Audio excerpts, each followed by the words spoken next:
On the morning of April 28, 1945, the life of Benito Mussolini came to a violent end. Mussolini, once called Il Duce, had ruled Italy for more than 20 years. He promised glory, power, and a strong empire. But by the last months of World War II, everything had collapsed. His armies were beaten, his allies had left him, and most Italians now hated him. In his final hours, Mussolini was no longer a powerful leader. He was a man on the run, wearing a German coat, trying to escape with his lover, Clara Petacci. But instead of safety, he was captured by Italian partisans. Within a day, he would be dead.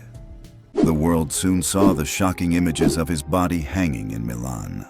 Mussolini's final moments showed how quickly power can disappear and how dictators often face a terrible end. By April 1945, Italy was falling apart.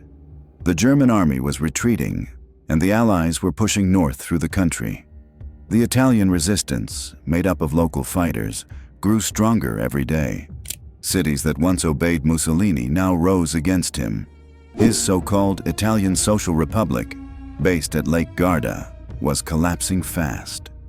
Mussolini knew his time as a leader was over. Adolf Hitler, trapped in Berlin, was also close to death. For Mussolini, there was no safe place left in Italy. On April 25th, he left Milan with his mistress Clara Petacci, some loyal officials, and a group of German soldiers. He hoped to cross the border into Switzerland and maybe fly to Spain. From there, he dreamed of finding safety and starting a new life. To hide, Mussolini wore a German helmet and coat, but even in disguise, his face was well known. As they moved north toward Lake Como, local partisans were searching roads and villages, determined to stop him.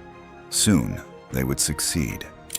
On April the 27th, 1945, Mussolini's convoy reached the small town of Dongo, near Lake Como. The group was moving with retreating German soldiers, hoping to slip past the partisans. But the local resistance had set up roadblocks and was checking every vehicle. At first, the Germans were allowed to pass, but the partisans looked more closely at the Italian passengers. Among them, hiding in the back of a truck, was Benito Mussolini. He wore a German greatcoat and helmet, but his tired face gave him away. When the partisans realized who he was, they pulled him out along with Clara Petacci. There was no fight, no great speech, only silence. Mussolini seemed broken, staring at the ground, offering no resistance. For the people of Dongo, it was a shocking moment. The dictator who once ruled with fear was now a prisoner. That night, Mussolini and Petacci were held under guard. Rumors spread quickly through the area. Some said the Allies wanted to take him alive, others demanded immediate justice. The decision of what to do with him would come very soon.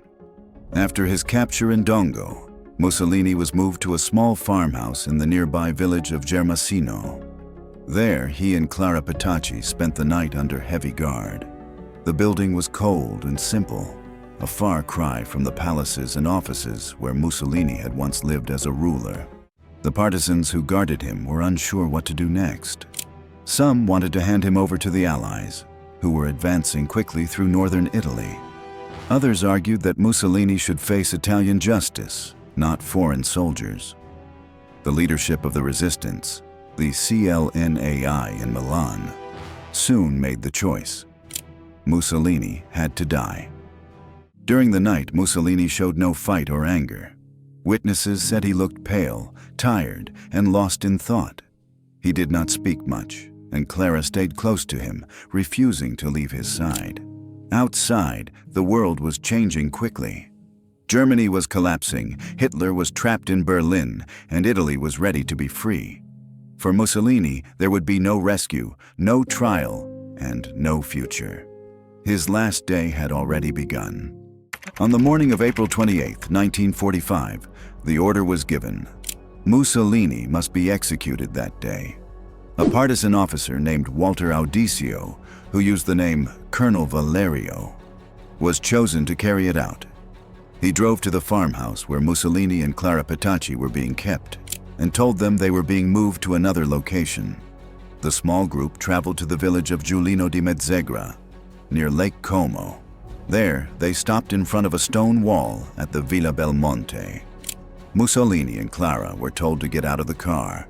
Clara, realizing what was about to happen, threw herself in front of Mussolini and begged the partisans to spare his life, but she refused to move away. Witnesses say Mussolini looked pale and empty. He did not shout, argue, or try to run. When the guns were raised, he reportedly whispered only, "No, no." Then the shots rang out. Both Mussolini and Clara Petacci were killed instantly. The execution was quick, but the story did not end there. Different accounts later claimed someone else fired the first shot, or that Mussolini was killed earlier. But what is certain is that on that morning, the rule of Il Duce finally ended, not with speeches or glory, but with bullets against a stone wall. After Mussolini and Clara Petacci were executed, their bodies were taken to Milan. The partisans wanted all Italians to see that the dictator was truly gone. On April the 29th, the corpses were driven to Piazzale Loreto, a public square with deep symbolic meaning. Only months earlier, fascists had killed and left partisans there as a warning. Now the scene was reversed. The bodies of Mussolini, Petacci, and several fascist officials were laid out in the square.